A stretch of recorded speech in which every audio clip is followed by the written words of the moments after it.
आज हम लोग एनसीईआरटी क्लास 8 जो हिस्ट्री चैप्टर हम लोग हिस्ट्री के चैप्टर 4 को देखेंगे, जो काफ़ी इम्पोर्टेंट है एनसीईआरटी क्लास 8 का हिस्ट्री। तो स्टार्ट करते हैं। आदिवासी डिकू और एक स्वर्ण युग की कल्पना के बारे में देखेंगे। क्या था एंशिएंट सभ्यता, उनके बारे में देखेंगे आदिवासी की। तो देखते हैं आज 1895 में बिरसा नाम के एक आदमी को झारखंड में छोटा नागपुर के जंगलों और गांवों में घूमते देखा गया। लोग कहते थे कि उसके पास चमत्कारी शक्तियां हैं, वह सारी बीमारियां दूर कर सकता था और अनाज की छोटी सी ढेरी को कई गुना बढ़ा देता था। बिरसा ने खुद यह ऐलान कर दिया था कि उसे भगवान ने लोगों की रक्षा उनकी डिकुओं यानी बाहरी लोगों की गुलामी से आजाद कराने के लिए भेजा है। काफी इंपॉर्टेंट है। कुछ समय के भीतर हजारों लोग बिरसा के पीछे चलने लगे। वे उसे भगवान मानते थे, उन्हें यकीन था कि वह उनकी समस्याएं दूर करने आया है। देखते हैं। बिरसा का जन्म एक मुंडा परिवार में हुआ था। मुंडा एक जनजातीय समूह से है जो छोटा नागपुर कहाँ है तो झारखंड में रहता है। बिरसा के समर्थनों में इलाके के दूसरे आदिवासी संथाल के उरांव कहाँ है झारखंड भी शामिल थे। ये सभी अपने आसपास आ रहे थे। बदलावों और अंग्रेज शासन के कारण पैदा हो रही समस्याओं से बेचैन थे। उनकी परिचित जीवन पद्धति नष्ट होती दिखाई दे रही थी। आजीविका खतरे में थी और धर्म छिन्न भिन्न हो रहा था। देख सकते हैं उड़ीसा के डोंगिया कहाँ का डोंगरिया भाषा, उड़ीसा के डोंगरिया कंद कबीले की महिलाएं बाजार जाते हुए नदी से गुजर रही है। इस तरह का उस टाइम में देख सकते हैं आप लोग, व्यापार जाने के लिए नदी कितना कम डेवलप था। बिरसा किन समस्याओं को हल करना चाहता था, उन्हें दिकू का कहा जाता था। दिकू किसे कहा जाता था तो बिरसा मुंडा को। वे बाहरी लोग कौन थे, उन्हें इलाके के लोगों को गुलाम कैसे बना लिया, इन सब के बारे में हम लोग देखेंगे। पिछले साल आपने आदिवासी समाजों के बारे में पढ़ा। ज्यादातर कबीलों के रीति रिवाज और रस्में ब्राह्मणों द्वारा निर्धारित रीति रिवाजों और रस्मों में बहुत अलग थी। इन समाज में ऐसे गहरे सामाजिक भेद भी नहीं थे जो जाति पर आधारित समाजों में दिखाई देते थे। एक कबीले के सारे लोग कुटुंब के बंधुओं में बंटे हुए थे, लेकिन इसका यह मतलब भी नहीं कि आदिवासियों के बीच कोई आर्थिक और सामाजिक फर्क नहीं था। देख सकते हैं नदी के थ्रू पार करके वो लोग मार्केट की ओर जाते हुए। जनजातीय समूह किस तरह जीते थे, देखिए 19वीं सदी तक देश के विभिन्न भागों में आदिवासी तरह तरह की गतिविधियों में सक्रिय एक्टिव थे। कुछ झूम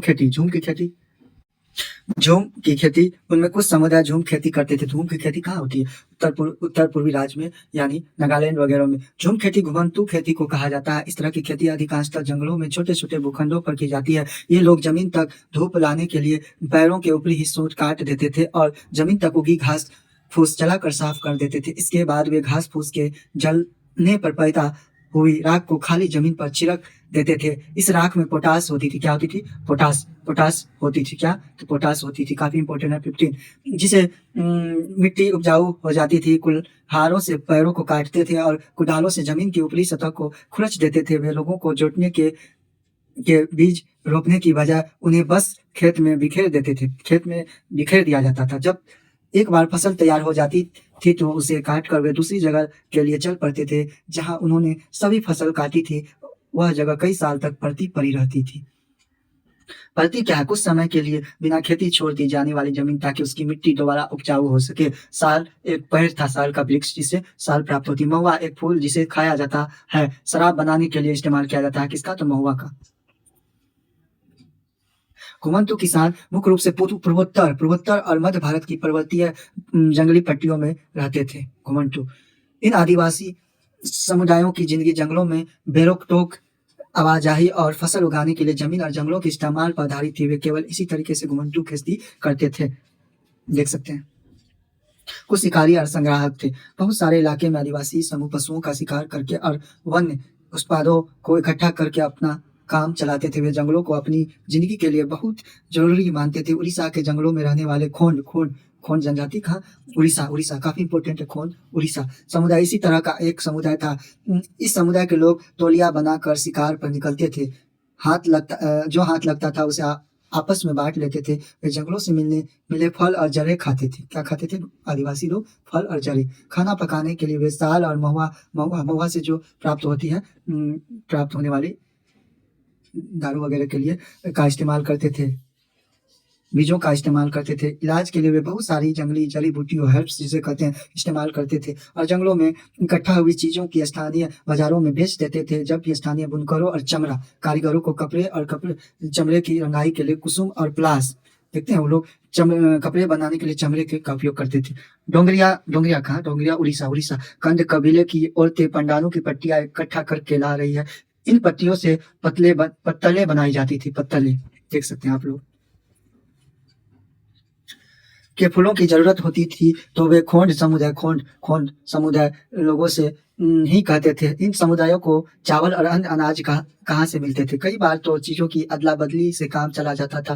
वो अपनी कीमती वन उत्पादकों के बदले ज़रूरत की चीज़ें ले लेते थे। कई बार उन्हें ज़रूरी चीज़ें खरीदने के लिए अपनी मुट्ठी भर आमदनी का सहारा लेना पड़ता था। उनमें से कई लोग आस-पास के गाँवों में नौकरी भी करते थे। यानी अगल-बगल के गाँव जो डेवलप थे, अच्छे कबीले के लोग रहते थे, उस जगह जाके वे लोग कुछ रोज़गार करते थे। कोई पोच ढोता था, तो कोई सड़क निर्माण कार्यों में नौकरी करता था। कई आदिवासी खेत मज़दूर थे। जब वह उत्पाद कम पड़ जाते थे, तो आदिवासियों को मज़दूरी के लिए ज़्यादा भटकना पड़ता था। लेकिन उनमें बहुत सारे समुदाय जैसे कि मध्य भारत की बेगा औरों के लिए काम करने में से कराते थे। बेगा खुद को जंगल की संतान मानते थे। बेगा जाति जो थे मध्य भारत के, खुद को ईश्वर का संतान मानते थे। वो केवल जंगल की उपज पर ही ज़िंदा रह सकती थी। मज़दूरी करना बेगाओं के लिए अपमान की बात है। देख सकते हैं आप लोग फिगर के थ्रू।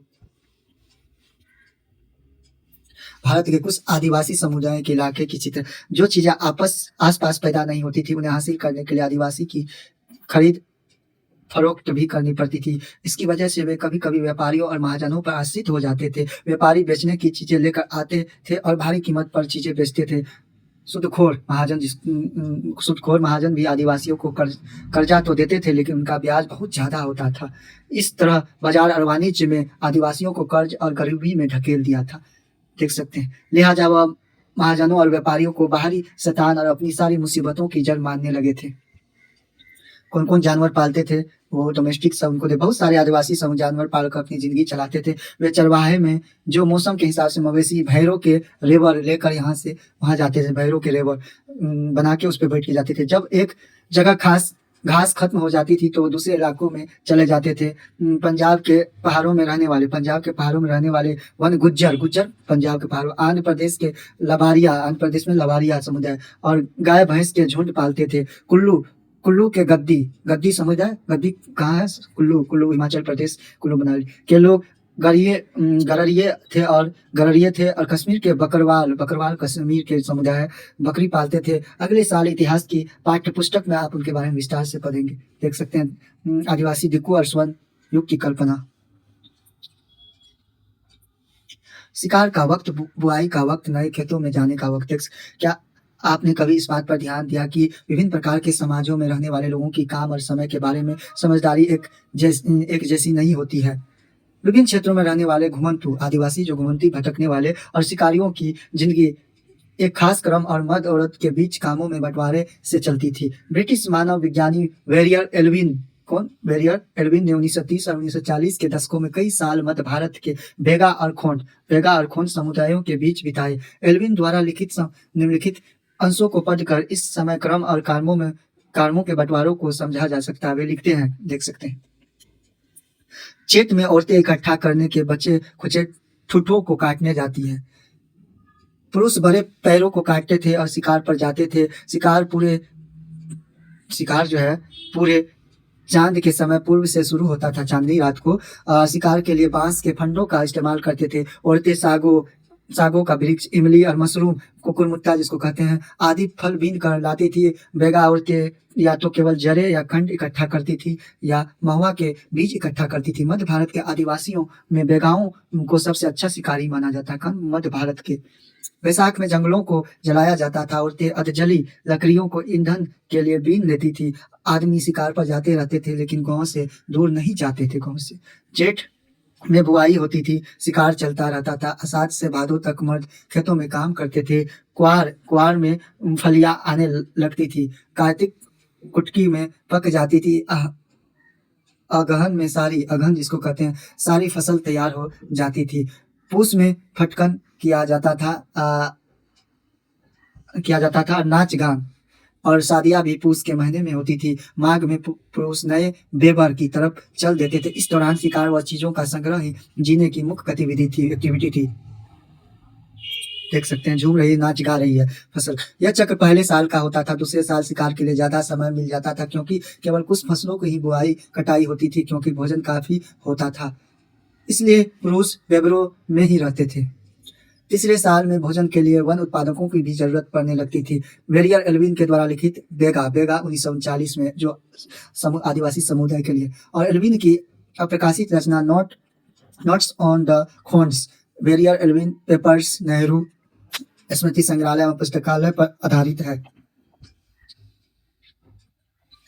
ईंधन की लकड़ी ले जाती एक संथाल लड़की जो बिहार का है, 1946 का ईस्वी का, बच्चे वन उपज इकट्ठा करने के लिए अपनी माओं के साथ जंगल में जाते हैं। देखते हैं बिहार का है, ये बिहार का है। देखिए बेवर किसको कहते हैं? मध्य प्रदेश में घुमंतू खेती के लिए इस्तेमाल होने वाला एक शब्द है बेवर। घुमंतू आदिवासी, कुछ लोग एक जगह खेती करते थे। देखते हैं 19वीं सदी से पहले ही बहुत सारे जनजातीय कबीले एक जगह टिक कर खेती करने लगे थे। वे बार बार जगह बदलने की बजाय साल दर साल एक ही जगह खेती करते थे। वे हलों का इस्तेमाल करने लगे थे और धीरे धीरे जमीन पर अधिकार भी मिलते जा रहे थे। बहुत सारे समुदाय ने छोटा नागपुर यानी झारखंड वगैरह, मुंडा जनजाति झारखंड की तरह जमीन पूरे कबीले की संपत्ति होती थी। कुल के सभी सदस्यों को उन मूल निवासियों का वंशज माना जाता था जिन्होंने सबसे पहले आकर जमीन को साफ किया था, उनको वंशज माना जाता था। लिहाजा जमीन पर सभी का बराबर हक होता था। अगर कोई ज्यादा जमीन कब्जा किया तो सब जितने कबीले होते थे सब बराबर में बांट लेते थे। ऐसी उन लोगों की संगठन थी, एकता थी, आप लोग समझ सकते हैं। फिर भी अक्सर ऐसा होता था कि कुल के कुछ लोग औरों से ज्यादा ताकत जुटा लेते थे, जो ताकतवर थे, कुछ मुखिया बन जाते थे और बाकी उनके अनुयायी होते थे जो ताकतवर होते थे, वे खुद खेती करने की बजाय अक्सर अपनी जमीन बटाई पर दे देते थे। ब्रिटिश अफसरों को गोंड ब्रिटिश अफसरों को गोंड और संथाल, ये सब गोंड संथाल जो है बिहार झारखंड जैसे एक जगह ठहर कर रहने वाले आदिवासी समूह शिकारी संग्राहक घुमंटू खेती करने वाले को के मुकाबले ज्यादा सभ्य दिखाई देते थे। जंगल में रहने वाले को जंगली और बर्बर माना जाता था। अंग्रेजों को लगता था कि उन्हें अस्थायी रूप से एक जगह बसाना और सभ्य बनाना है। औपनिवेशिक शासन से आदिवासियों के जीवन स्तर पर क्या असर पड़ा, क्या इफेक्ट उनको दे। ब्रिटिश शासन के दौरान आदिवासी समूहों का जीवन बदल गया, उसको देखते हैं क्या क्या बदलाव हुआ। आदिवासी मुखियाओं का क्या हुआ? अंग्रेज के आने से पहले बहुत सारे इलाकों में आदिवासियों के मुखियाओं का महत्वपूर्ण स्थान होता था। उनके पास औरों से ज्यादा आर्थिक ताकत होती थी और वे अपने इलाके पर कंट्रोल रखते थे। कई जगह उनकी अपनी पुलिस होती थी और वे जमीन व वन प्रबंधन के स्थानीय नियम खुद बनाते थे। ब्रिटिश शासन के तहत आदिवासी मुखियाओं के कामकाज और अधिकार काफी बदल गए थे। उन्हें कई कई गांवों पर जमीन का मालिकाना तो मिला रहा था, लेकिन उनकी शासकीय शक्तियां छिन गई और उन्हें ब्रिटिश अधिकारियों द्वारा बनाए गए नियमों को मानने का के लिए बाद यानी घुटने टेकने पड़े। उन्हें अंग्रेजों को नजराना देना पड़ा। नजराना यानी जो होते थे टैक्स वगैरह देना पड़ा और अंग्रेजों के प्रतिनिधित्व की हैसियत से अपने समूहों को अनुशासन में रखना होता था। पहले उनके पास जो ताकत थी अब वह नहीं रही। वे परंपरागत कामों में करने से लाचार हो गए थे। तो पूर्वोत्तर भारत, नागालैंड वगैरह जो है, मेघालय में, अरुणाचल प्रदेश के निसी आदिवासियों के गांव में लट्ठों से बना घर, जब ये घर बनाए जाते थे तो पूरा गांव मदद करता था। देखते हैं घुमंतू काश्तकारों का क्या हुआ? ऐसे समूहों में अंग्रेजों को काफी परेशानी थी, जो यहाँ वहाँ भटकते रहते थे और एक जगह ठहर कर नहीं रहते थे। वे चाहते थे कि आदिवासियों के लिए, देखते हैं आगे, देखते हैं घुमंतू। ये चित्र है गुजरात के एक जंगल में खेती करती भील जनजाति गुजरात। भील जनजाति गुजरात काफी घुमंतू खेती गुजरात के बहुत सारे वन क्षेत्रों में भी जारी है। आप देख सकते हैं कि यहाँ पैरों को काट कर किया गया है और खेती के लिए जमीन साफ कर दी गई है। समूह एक जगह स्थायी रूप से रहे और खेती करे। कौन? घुमंतू। स्थायी रूप से एक जगह रहने वाले किसानों को कंट्रोल करना आसान था। अंग्रेज अपने शासन के लिए आमदनी का नियमित स्रोत भी चाहते थे। फलस्वरूप उन्होंने जमीन के बारे में कुछ नियम लागू कर दिए। उन्होंने जमीन को माफ कर प्रत्येक व्यक्ति का हिस्सा तय कर दिया। उन्होंने यह भी तय कर दिया कि किसे कितना लगान देना होगा। कुछ किसानों को भूस्वामी और दूसरों को पट्टेदार घोषित किया गया, जैसा कि आप देख चुके हैं अध्याय 2 में। पट्टेदार अपने भूस्वामियों का भाड़ा चुकाते थे और भूस्वामी सरकार को लगान देते थे। झूम झूम की खेती पूर्वोत्तर राज्य नागालैंड हो गया। काश्तकारों को अस्थायी रूप से बसाने की असम नागालैंड अंग्रेजों की कोशिश बहुत कामयाब नहीं रही। जहाँ पानी कम हो और मिट्टी सूखी हो वहाँ हलों से खेती करना आसान नहीं होता था, बल्कि हलों की मदद से खेती करने वाले झूम काश्तकारों का अक्सर नुकसान ही हुआ, क्योंकि उनके खेत अच्छी उपज नहीं दे पाते थे। इसलिए पूर्वोत्तर राज्यों के झूम काश्तकार झूम असम मेघालय बहुत बात अरे रहे कि उन्हें परंपरागत ढंग से ही जीने दिया जाए। व्यापक विरोध के फलस्वरूप अंग्रेजों को आखिरकार उनकी बात माननी पड़ी और ऐसे कबीलों को जंगल के कुछ हिस्सों में घुमंतू खेती की छूट दे दी गई। देख सकते हैं वन कानून और उसके प्रभाव को देखेंगे। जैसा कि आप देखा कि आदिवासी समूहों का जीवन जंगलों से जुड़ा हुआ था, अतः वन कानूनों में आए बदलाव से आदिवासियों के जीवन पर भी देख सकते हैं। आंध्र प्रदेश में धान के खेत में काम करते हुए आदिवासी धान चावल सबसे ज्यादा वेस्ट बंगाल पश्चिम बंगाल में होती है। अभी समतल मैदानों और जंगलों में धान की खेती के बीच फर्क देखते हैं। भारी असर पड़ा। अंग्रेजों ने सारे जंगलों पर अपना कंट्रोल स्थापित कर लिया था। जंगलों को राज्य की संपत्ति घोषित कर दिया। कुछ जंगलों को आरक्षित व वन घोषित कर दिया गया। ऐसे जंगल थे जहां लोग अंग्रेजों की जरूरतें के लिए इमारती लकड़ी पैदा होती थी। इन जंगलों में लोगों को स्वतंत्र रूप से घूमने, झूम खेती करने, झूम की खेती नागालैंड असम, फल इकट्ठा करने, पशुओं का शिकार करने की इजाजत नहीं थी। ऐसी सूरत कहाँ है? गुजरात में झूम काश्तकार किस तरह के जिंदा रह सकते, इसलिए बहुतों को काम और रोजगार की तलाश में मजबूरन दूसरे इलाकों में जाना पड़ता था। जैसे ही अंग्रेजों ने जंगलों के भीतर आदिवासियों के रहने पर पाबंदी लगा दी, उसके सामने एक समस्या पैदा हो गई। समस्या यह थी कि रेलवे यानी स्लीपर्स के लिए पैर काटने और लकड़ी को एक जगह से दूसरी जगह ले जाने के लिए मजदूरों का इंतजाम कहाँ से किया जाए। स्लीपर्स क्या होता है? लकड़ी के क्षैतिज तख्ते जिन पर रेल की पटरियां बिछाई जाती थी। उस समय में औपनिवेशिक अधिकारियों ने इसका भी एक हल ढूंढ निकाला। उन्होंने तय किया कि झूम काश्तकारों को जंगल में जमीन के छोटे टुकड़े दिए जाएंगे, उन्हें वहां खेती करने की भी छूट होगी, बशर्ते गांव में रहने वाले को वन विभाग के लिए मजदूरी करनी होगी और जंगलों की देखभाल करनी होगी। इस तरह बहुत सारे इलाकों में वन विभाग ने सस्ते श्रम यानी की आपूर्ति सुनिश्चित करने के लिए वन गांव बसा दिए। अंग्रेजों के इस देश में जीना कितना कठिन था देख सकते हैं। 1930 के दशक में बैरियर एल्विन ने मध्य भारत में रहने वाले बेगा आदिवासियों के इलाकों का दौरा किया था। एल्विन इन लोगों के रीति रिवाज, उनकी कला और लोक संस्कृति जानना चाहते थे। उन्होंने बेगाओं के बहुत सारे गीत इकट्ठे किए, जिनमें से इस बात पर शिकायत की गई कि अंग्रेजों के शासन में बेगा कितने बुरे दौर से गुजर रहे थे। अंग्रेजों के इस देश में जीना कितना मुश्किल। जमींदार बैठा है गांव में, दरवाजे में कोटवार, बगीचों में पटवारी, खेतों में सरकार। अंग्रेज के इस देश में जीना कितना है मुश्किल। पशु कर अदा करने के लिए बेचते हैं गाय, तो भैंस बेचते हैं। जंगल के टैक्स के लिए बैलों को बेचकर अदा करते हैं लगान। भोजन पाए कहाँ से अंग्रेजों के इस देश में? कौन लिखा था कविताएं? बैरियर एल्विन एवं शामराव हिवाले, अ सॉन्ग्स ऑफ द मैकल। देखिए अब नेक्स्ट देखते हैं हम लोग। बहुत सारे आदिवासी समूहों ने औपनिवेशिक वन कानूनों का विरोध किया। उन्होंने नए नियमों का पालन करने से इनकार कर दिया। उन्हीं तौर तरीकों से चलते रहे जिन्हें सरकार गैर कानूनी घोषित कर चुकी। कई बार उन्होंने खुलेआम बगावत भी कर दी। 1906 ईस्वी में संग्राम संगमा द्वारा असम में और 1930 के दशक में मध्य प्रांत में हुआ वन सत्याग्रह इसी तरह विद्रोह था। व्यापार की समस्याएं क्या थी? 19वीं सदी के दौरान जनजातीय समूहों में पाया कि व्यापारी और महाजन जंगलों में जल्दी आने लगे। वे वन उपज खरीदने और नकद कर्जा देने और आदिवासियों को मजदूरी पर रखने के लिए आ रहे थे। इस सारे बदलावों में क्या असर पड़ने वाले हैं, यह समझने के लिए आदिवासियों को कुछ समय लगा।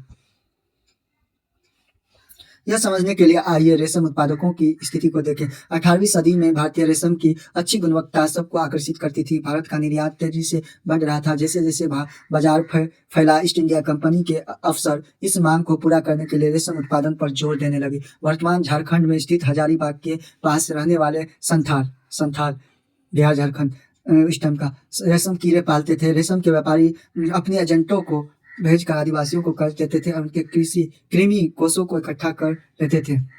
1000 कृमि कोषों के लिए 3 से 4 रुपये मिलते थे।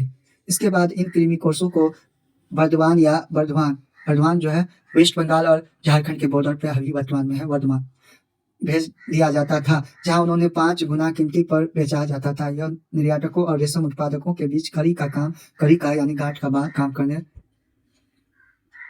वाले बिचौलियों को जमकर मुनाफा होता था। रेशम उत्पादकों की बहुत मामूली फायदा मिलता था। स्वाभाविक है कि बहुत सारे आदिवासी समुदाय बाजार के व्यापारियों को अपना सबसे बड़ा दुश्मन मानते थे।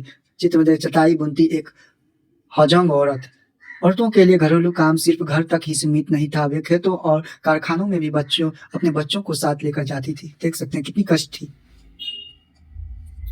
देख सकते हैं यह बिहार का कोयला खनिज जो 1947 में कोयला झारखंड वगैरह।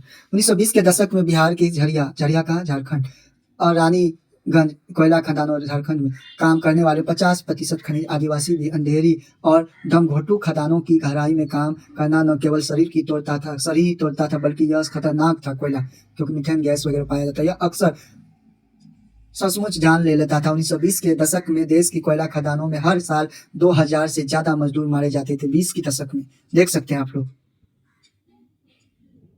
काम की तलाश क्या थी? काम की तलाश में घर से दूर जाने वाले आदिवासियों की दशा तो और भी खराब थी। 19वीं सदी के आखिर से चाय सबसे ज्यादा असम में फैलने लगे थे और खनन उद्योग एक महत्वपूर्ण उद्योग बन गया। असम के चाय बागानों और झारखंड की कोयला खदान झारखंड झरिया रानीगंज काम करने के लिए आदिवासियों को बड़ी संख्या में भर्ती किया गया। इन लोगों को ठेकेदार की मार्फत भर्ती किया जाता था। ठेकेदार न केवल उन्हें बहुत कम वेतन देते थे बल्कि उन्हें वापस घर भी लौटने नहीं देते थे, यानी बंधुआ मजदूर की तरह काम कराते थे।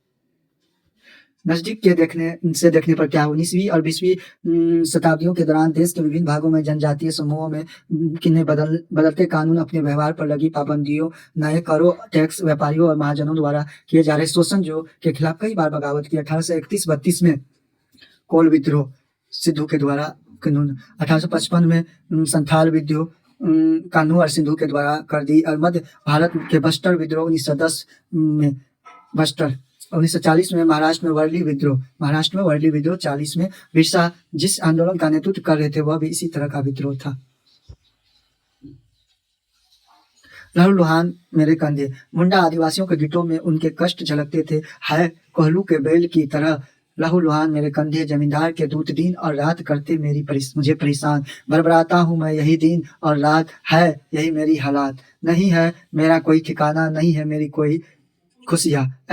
KS. Singh Birsa Munda and his में लिखा था। बिरसा का जन्म 1870 के दशक में मध्य में हुआ था। उनके पिता यानी झारखंड में गरीब थे। बिरसा का बचपन भेड़ बकरियों चराते, बांसुरी बजाते और स्थानीय अखाड़ों में नाचते गाते बीता था। उनकी परवरिश मुख्य रूप से बेहोंडा के आसपास हुई। जंगलों में हुई गरीबी से लाचार बिरसा के पिता को काम करने की तलाश में जगह जगह भटकना पड़ता था। लड़कपन में ही बिरसा ने अतीत में हुए मुंडा विद्रोह की कहानियां सुन ली। उन्होंने कई बार समुदाय के सरदार जो मुखियाओं को विद्रोह का आह्वान करते हुए बिरसा के समुदायों के लोग ऐसे स्वर्ण युग की बात किया करते थे जब मुंडा लोग टिकुओं के उत्पीड़न से पूरी तरह आजाद थे। तो सरदारों का कहना था कि एक बार फिर उनके समुदाय में परंपरागत अधिकार बहाल हो जाएंगे। वे खुद उनको इलाके के मूल निवासी का वंशज मानते थे। अपनी जमीन की लड़ाई, मुल्क की लड़ाई लड़ सकते थे, लोगों को याद दिलाते थे और अपना साम्राज्य वापस पाना चाहते थे। अब देखते हैं बिरसा स्थानीय मिशनरी स्कूल में जाने लगे। स्थानीय जो मिशनरी स्कूल थे उसमें जाने लगे, जहां उन्हें मिशनरियों के उपदेश सुनने का मौका मिला। वहां भी उन्होंने यह सुना कि मुंडा समुदाय स्वर्ण का साम्राज्य हासिल कर सकता है, अपने खोए हुए अधिकार वापस पा सकता है अगर वे अच्छे ईसाई बन जाए और अपनी खराब आदतें छोड़ दे तो ऐसा हो सकता है। बाद में बिरसा ने एक जाने माने वैष्णव धर्म प्रचारक के साथ कुछ समय बिताया। उन्होंने जनेऊ धारण किया और शुद्धता व दया पर जोर देने लगे। वैष्णव क्या था? विष्णु की पूजा करने वाले को वैष्णव धर्म कहते थे।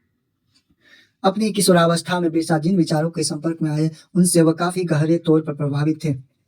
बिरसा का आंदोलन आदिवासी समाज को सुधारने का आंदोलन था।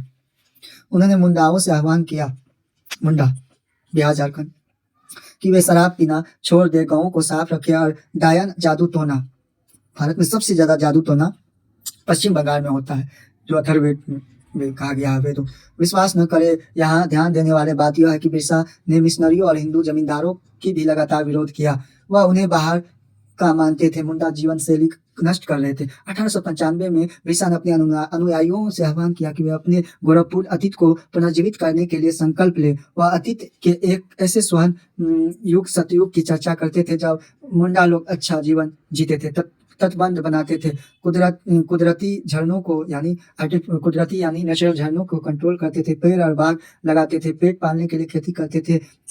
उस काल्पनिक युग में मुंडा अपने बिरादरों और रिश्तेदारों, अपने समुदाय का खून नहीं बहाते थे, वे ईमानदारी से जीते थे। बिरसा चाहते थे कि लोग एक बार फिर अपनी जमीन पर खेती करें और एक जगह टिक कर रहे अपने खेती में काम करें, यानी घुमंतु की तरह जीवन व्यतीत नहीं करें, एक जगह कहीं घर बना के समूह बना के रहें।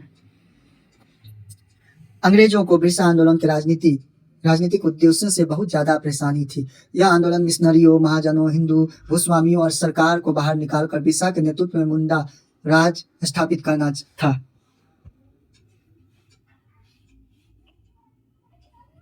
यह आंदोलन उन्हीं ताकतों को मुंडाओं की सारी समस्याओं और कष्टों का स्रोत मानता था। अंग्रेजों की भूनीतियां उनकी परंपरागत भूमि व्यवस्था को नष्ट कर रही थी। हिंदू भूस्वामी और महाजन उनकी जमीन छीनते जा रहे थे और मिशनरी उनकी परंपरागत संस्कृति का आलोचना करते थे। जब आंदोलन फैलने लगा तो अंग्रेजों ने सख्त कार्रवाई का फैसला लिया। 1895 में बिरसा को गिरफ्तार किया गया। दंगे फसाद के आरोप में 2 साल की सजा सुनाई, पहली बार 1895। 1897 में जेल से लौटने के बाद बिरसा समर्थन जुटाते हुए गांव-गांव घूमने लगे। उन्होंने लोगों को उकसाने के लिए परंपरागत प्रतीकों और भाषा का इस्तेमाल किया। वे आह्वान कर रहे थे कि उनके नेतृत्व में साम्राज्य की स्थापना के लिए रावण हो, जिसको डिकू और यूरोपियों को तबाह कर दे। बिरसा के अनुयायी डिकू और यूरोपीय सत्ता के प्रतीक को निशाना बनाने लगे। उन्होंने थाने और चर्चों पर हमले किए, महाजनों और जमींदारों की संपत्तियों पर धावा बोल दिया। सफेद झंडा बिरसा का राज प्रतीक था, काफी इंपॉर्टेंट है, इसको ध्यान में रखिएगा। सन 1900 में बिरसा की हैजे से मृत्यु हो गई, हैजा से हो गई। आंदोलन ठंड पड़ गया। आंदोलन 2 मायनों के महत्वपूर्ण था। पहला, उसने औपनिवेशिक सरकार को ऐसे कानून लागू करने के लिए मजबूर किया जिनके जरिए डिकू लोगों के आदिवासियों की, डिकू थे अफ्रीकाई, जमीन पर आसानी से कब्जा न कर सके। दूसरा, उसने एक बार फिर जत्था दिया कि अन्याय का विरोध करने और औपनिवेशिक शासन के विरुद्ध अपने गुस्से को अभिव्यक्त करने से में आदिवासी सक्षम है। उन्होंने अपने खास अंदाज में अपनी खास रस्मों और संघर्ष के प्रतीकों के जरिए इस कामों को अंजाम दिया। हमें नकदी की क्या जरूरत थी? ऐसे बहुत सारे कारण हैं कि जिनकी वजह से आदिवासी अन्य सामाजिक समूह जो है प्राय बाजार के लिए पैदावार नहीं करना चाहते थे। पापुआ न्यू गिनी इस जनजाति गीत में इस बात की झलक मिलती है कि वहाँ के आदिवासी बाजार को किस तरह देखते हैं। कहते हैं कि नकदी है बेकार का कूड़ा करकट, बारिश ये रोक नहीं सकती और देती है तकलीफें।